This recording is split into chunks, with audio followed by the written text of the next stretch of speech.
So what's up guys, I am BlackOpsAmazing, welcome back to another video, welcome back to another Zombies QOTD series, where I take your questions from the comment section below to do with the zombie storyline, Easter eggs, and I answer them. As always, if you enjoyed today's video, you know what to do, drop a like rating, make sure you are subscribed to stay up to date with the latest content on the channel, but let's get into it, here we go, and enjoy. So the first question of the day from Ethan 3.0 says, how did Samantha get her powers? Well, as you say, as we saw in Alpha Mega or Tag Do Turn, first off we see Samantha destroy Nuketown, we then see her face off against an apothecary. She also helps Victus to kill zombies in Tag Do Turn. She uses her superpowers, I guess you could call them, but where did she get them from? Now the obvious answer is going to be the MPD pyramid. From the time that she spent in there, she seems to have gained these abilities. But another character, being Richtofen, who also spent time in the MPD pyramid, as far as we know, he didn't gain powers from that. So why does Samantha? It's quite strange. Well, the Samantha that we see in Alpha Mega and Tag comes from the original timeline. At one point in time, she was inside of the MPD. That's until Richtofen switched bodies with her. Maxis then plucked Samantha's soul out of Richtofen's body, where she joined him in Argotha, and that's when she travelled to Dimension 63, Origins in Argotha. Monty then took her, he cleansed her and made her innocent again, and then there's a few events that happen in between up until we get to Alpha Mega and Tag Do Toten. So even though this version of Samantha was inside of the MPD pyramid at one point, so much has happened in between, including the cleansing of Samantha, Dr. Monty restoring her innocence. So surely that would mean if Monty restores her innocence, her powers would go away. If she's a normal girl again, how is she able to do this? It is strange, and like I said, you can ask the same question for Richtofen. He was inside of the MPD pyramid at one point, yet he doesn't have any powers. I think this one can be explained because it wasn't actually Richtofen's body that was inside of the MPD, he only switched souls. So when Richtofen's body was brought down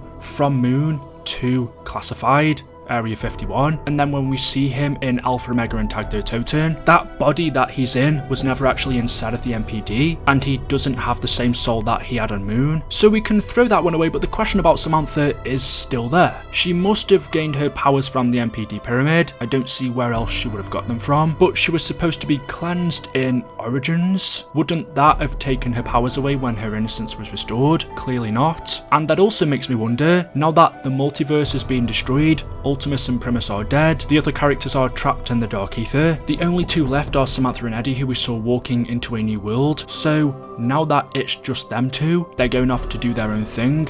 Does Samantha still have her powers even though the multiverse is gone? When she walks into that new place that she's going to, will she still have her powers? Will she still be able to use them? There won't be any zombies, or at least there shouldn't be, unless they come back in a different way, but the ether isn't there no more. We still don't know quite where she's going. Is it a world that's going to be populated just like ours? Is everyone going to be normal and she's gonna have superpowers? I don't know, but yeah, let me know your thoughts about that one in the comment section below. The next question of the day from Carl is lit, says, hi BOA, is the farm postcard where Misty grew up at? So, farm in transit. This is the loading screen that you get when you play. This is clearly before the zombie apocalypse, before the rockets hit Earth and destroyed everything. You can see farm is intact, there is a person there, some cows, it all looks nice. We know that as part of Misty's past, she used to live on a farm. She worked at a bar called the Boathouse and had several boyfriends. I don't know what that's got to do with it. But she lived on a farm with her mother and father. Her mother died of an unknown cause, her father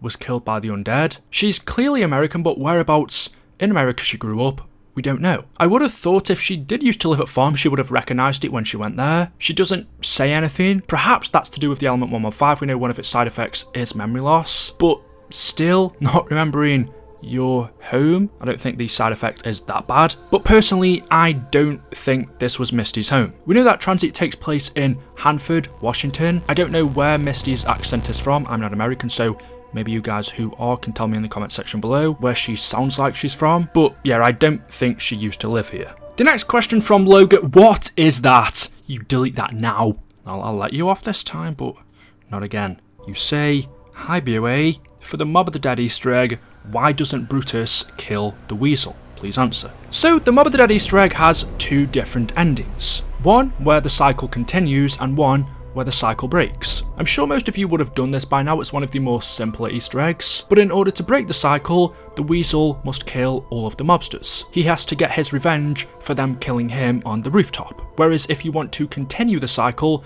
the mobsters have to kill the Weasel. So there are two different endings. However, whichever ending you decide to go for, you killing the Weasel or the Weasel killing you, when you have that battle at the end on the Golden Gate Bridge, you will notice that neither the zombies or Brutus attack the Weasel. They only go after Billy, Finn and Sal. They don't go after the Weasel. Now you could say this is simply down to gameplay. If the zombies went after the Weasel because he's on his own, it would be him versus the other three mobsters and the zombies and Brutus. It would make it very, very difficult for the Weasel to kill the mobsters if he's being absolutely swarmed. So just to make the game easier, Treyarch made it so the zombies wouldn't chase the Weasel, so he'd have a chance at killing the three mobsters. You could say that as an easy answer, but there might also be a story explanation behind this. It's difficult because the Canorium doesn't tell us about Purgatory. It doesn't mention anything that the mobsters do in the afterlife. Why this is? Maybe it focuses on reality, because the Canorium that we've seen ends at Revelations. It doesn't tell us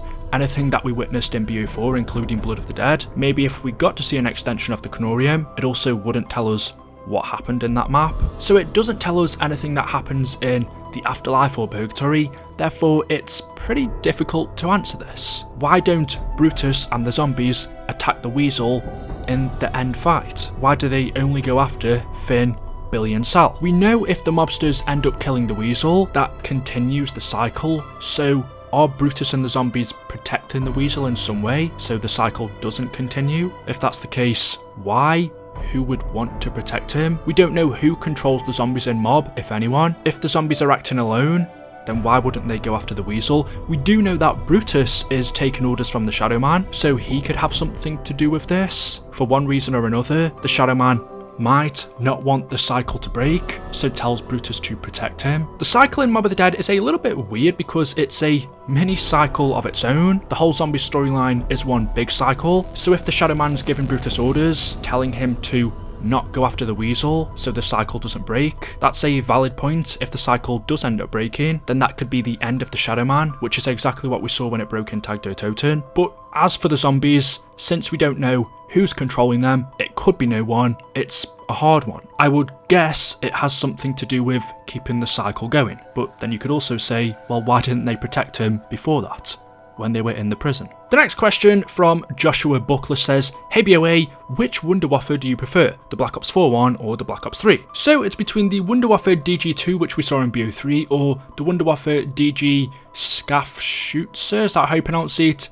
in Tag der Toten. If you were to ask me do I prefer the original Wunderwaffe that we got in World at War or Black Ops 1 compared to the BO3 one, I would definitely say Black Ops 3. I don't believe there's actually any difference in terms of damage or ammo rounds, but for some reason the BO3 one feels a lot better. I wasn't too keen on the original, but the one that we had in the Giant was really good. But comparing the DG2 to the DG Skafschütze, yeah, the one that we got in Tag, it's hard because I feel like the BO3 one is a lot easier to use. The BO4 one has more ammo. I don't actually feel like they're that similar, even though really the only difference is a sniper scope and one has a bigger mag. The one in BO4 doesn't spread to a larger area, so I would have to say the Black Ops 3 DG2 is just better because it's easier to use and I feel like it's more efficient in terms of killing groups. Whilst it doesn't have as much ammo, it has a larger range. The one in Tag can just get a little bit annoying. I don't think any of the wonder weapons in that map,